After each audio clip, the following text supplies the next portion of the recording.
for sure. Because right now we're on different type time. Get back to that real quick. So with the album, the thing that I noticed about you is you have a really dynamic delivery. And I've known this for a while, but it keeps you on your toes a little bit. Like sometimes you'll switch up your voice or your flow to kind of play a different role in the song, like kind of like different voicing.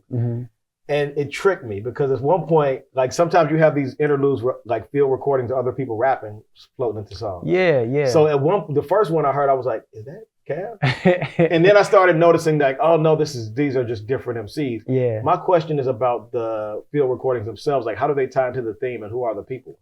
Okay, so I have this phenomenon that follows me. Older black men talk to me.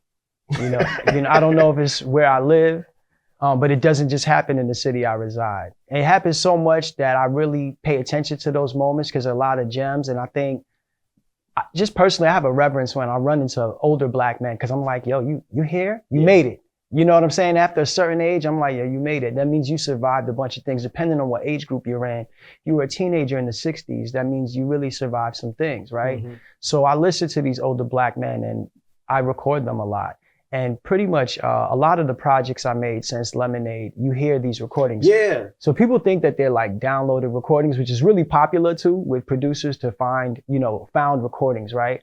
But those, most times when you hear people talking on a record, they're talking to me. Okay.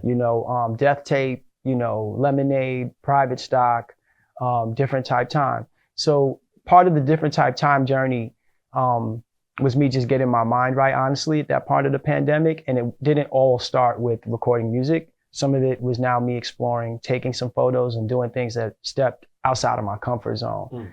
And I did a lot of time-lapse photography, which requires you to be super patient. You have to, you are filming for a long time to get a small result.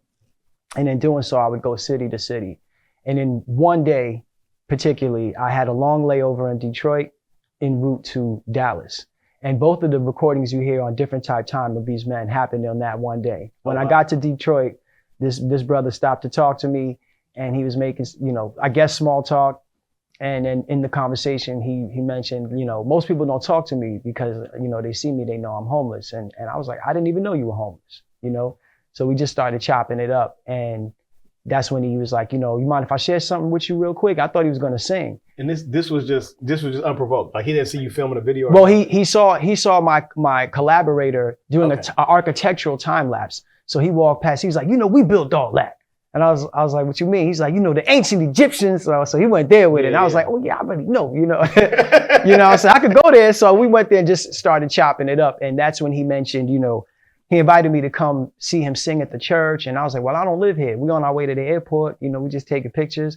And he's like, can I do something for you right now? And I was like, sure. You mind if I record? He was like, go ahead. And I thought he was going to sing. And then he was like, Ricky Ricardo, baby, I'm home. And then he started rapping. And I was just like, oh shit. So that happens. And then that same evening, we fly to Dallas. We get to Dallas. I'm in Deep Ellum. We're chilling, just literally chilling. And this other unhoused gentleman was walking with his companion and he saw me from a distance and he started screaming like, I know you rap. And I was like, shit. You don't know me, man. You know what I mean? And he's like, you rap, right? And I was like, yeah. Heavy and Deep Ellum. Yeah. And he just started pouring his heart out for 20 minutes straight. He rapped continuously for more than 8 minutes.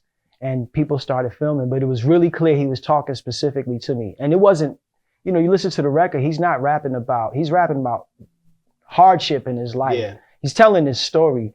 And I just feel like a lot of times, especially in this era, black men want their stories told. To me, that's kind of related to this generational boom with podcasts. You're seeing a lot of our OGs and icons finally be able to deliver stories that they couldn't years ago. And with the fatalism in hip hop, I think it's really important that we see what's being contributed to the cultural archive right now.